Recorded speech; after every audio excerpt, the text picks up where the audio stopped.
always thought of my garage as just storage, out of sight, out of mind. Now I realize it's more than that. It's a time capsule of who I used to be, and maybe even who I wanted to be. Keepsakes from years past, just in case items I never use, and even camping gear I haven't touched in years. And now I even see my 4-month-old granddaughter's things slowly creeping in. So we finally started tackling this hidden chaos. And let me tell you, the things I found, let's just say I found some things that made me wonder, why on earth did I keep this? Stay with me to see the most ridiculous thing I've been holding on to for years. Hi, I'm Dana from Dana Findwell, and I've faced all of these difficult realities of decluttering 5 years ago at age 55. That's when I downsized to this granny flat. We're finally tackling the place that I've been dreading for years, the garage. I hope this video will inspire you to declutter your hidden chaos too. At first glance, it doesn't look that bad, but let's take a closer look. Oh yes, the old out of sight, out of mind trick. If we don't see the clutter, it doesn't exist. But as we know, in reality, it's all here in the garage. The emotional weight of hidden clutter can be significant. Even if we're not consciously thinking about it, that garage full of stuff, or packed closet, basement, or storage unit, creates an underlying mental burden. Here's why. Lingering to-dos. Every forgotten box or pile represents decisions we've postponed. The weight of unfinished business sits in the back of our minds, even if we try to ignore it. Guilt and avoidance. We might avoid dealing with clutter because it brings up guilt about money spent, abandoned hobbies, or things we once valued but no longer use. Emotional attachments.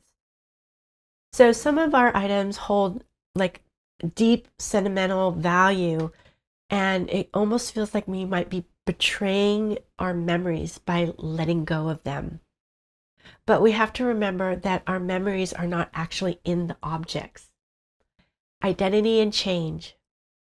Decluttering forces us to confront shifts in our identity.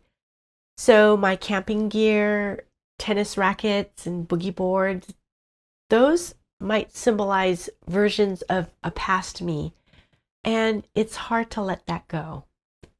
Even though the clutter is out of sight, it still occupies mental and emotional space. And once we finally deal with it, we often feel much lighter, not just physically, but mentally too.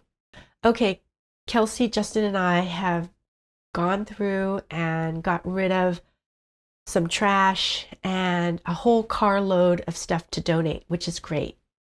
I've decided that I'm going to bring in my keepsake bins and go through them separately because I'm worried that these items might be really sentimental, therefore hard to even think about decluttering.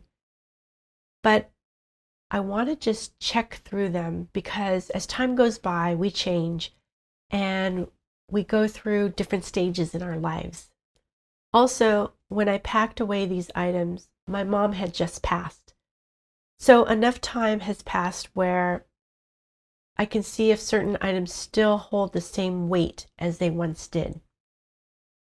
I'm not sure if I'll go through them in this video or save it for another one. We'll see. Okay, so I mentioned that I have these keepsake boxes that were stored away in the garage, and here are the 3 keepsake boxes. However, I do have another box that's filled with documents.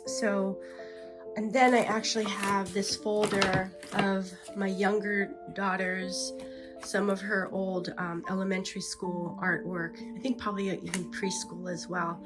These are things that I need to go through, but I think I'm going to go through this at another time because these are more sentimental items. And then over here in the corner is my youngest daughter Emmy's things.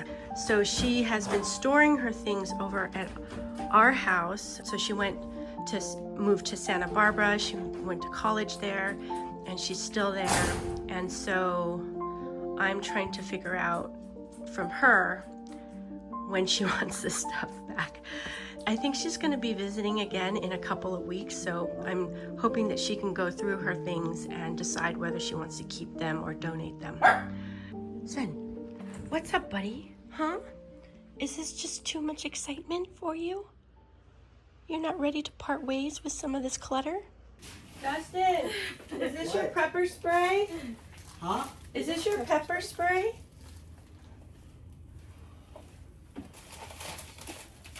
Oh, yeah.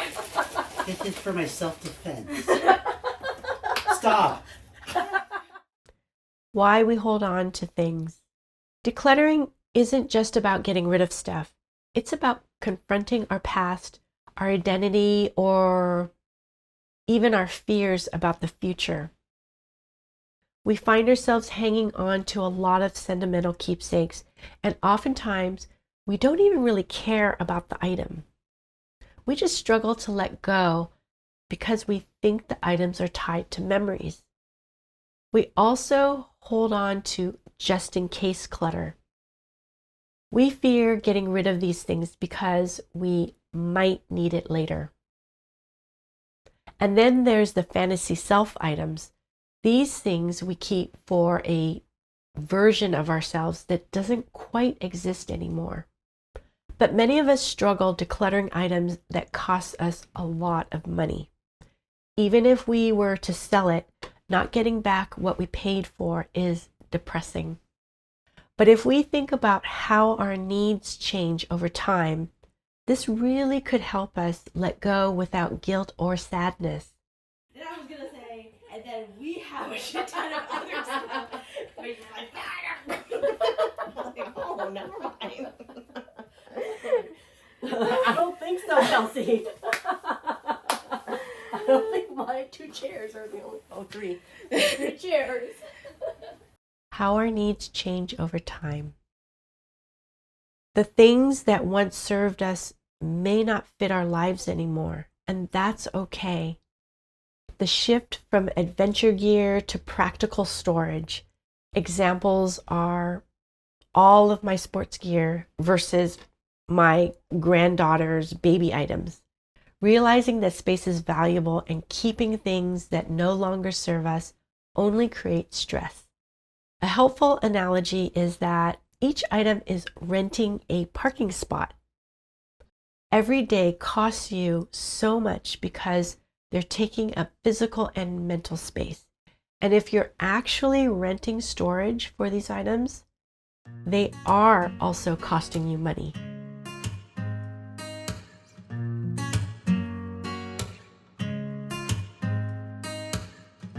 Lions roaring in the morning sun, searching for a longer day. People feeling like the light has just come. We must never stop the way. Birds chirping and I hear my name. Grass is green and so alive. Life is happy but it's so insane.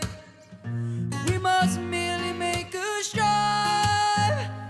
Savannah, I'm coming home. Savannah. Can I show you something really cool? It's a Gandalf stick. Oh, cool! For hiking. Ooh, I found this on the street. Yeah. I like it. Yeah. Let's all take a walk. Savannah. Oh my God.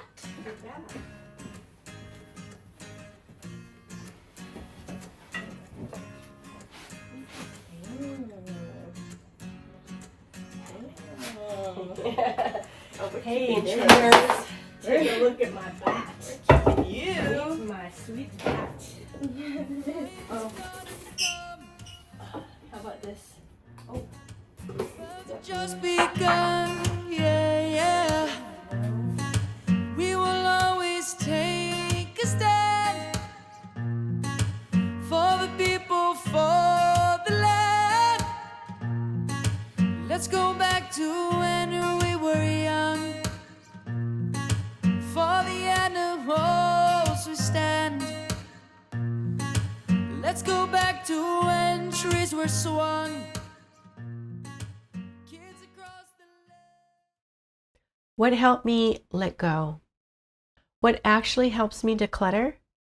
The would I buy this again today test. This vase was hand blown by a glass blower. I did some graphic design work for him, and partial payment was that he made me 2 vases, and this was one of them. And to tell you the truth, I never really liked this vase, and it was just an awkward size. The size and the shape of it wasn't very practical for me. I think also the color was, hard for me to use. So it's basically sat in this garage for over 5 years now. And I think if I put this to that test of would I buy this today, I wouldn't. So I think because of that, I'm gonna let it go. I've always felt sort of guilty about it though, because it is hand blown, it was made for me. And, because of that, I've always felt a little guilty. But I think if I donate this, somebody else will find it perfect and they, could love it a lot more than I ever did. So, that would be really great.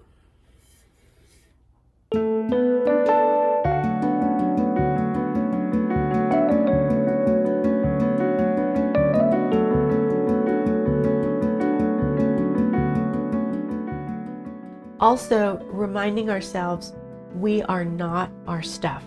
Our memories and experiences are within us, not in the objects. This one helps me a lot, taking photos and videos of sentimental items instead of keeping everything. I knew I would have a difficult time letting go of my Ariel Kitties crate.